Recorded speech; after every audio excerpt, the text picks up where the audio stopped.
கொழும்பு மேல் நீதிமன்றத்தினால் கடூழிய சிறை தண்டனை விதிக்கப்பட்ட முன்னாள் அமைச்சர்களான மஹிந்தானந்த அலுக்கமகே மற்றும் நளின் பெர்னாண்டோ வெலிக்கடை சிறையில் பொது கைதிகள் அறையில் அடைக்கப்பட்டுள்ளனர்.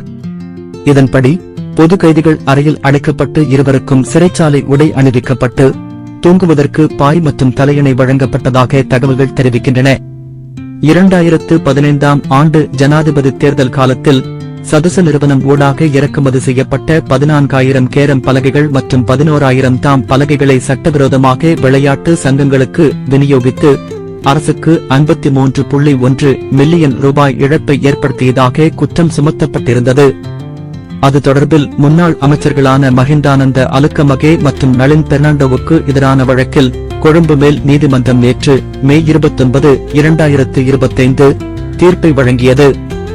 இதன்படி அந்த காலத்தில் சதுசவின் தலைவராக பணியாற்றிய நளின் பெர்னாண்டோவுக்கு 25 ஆண்டுகள் கடூழிய சிறை தண்டனையும், முன்னாள் அமைச்சர் மஹிந்தானந்த அலுக்கமகேவுக்கு 20 ஆண்டுகள் கடூழிய சிறை தண்டனையும் விதிக்கப்பட்டுவதாக மூவரடங்கிய மேல் நீதிமன்ற நீதிபதிகள் அமர்வு தீர்ப்பளித்தது.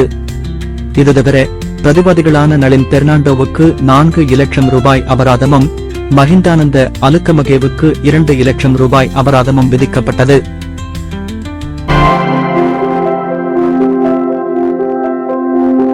மேலதிக தகவல்களை அறிந்து கொள்ள CNX தமிழ் ஃபேஸ்புக் செய்தி பக்கத்தை பார்வையிடவும்.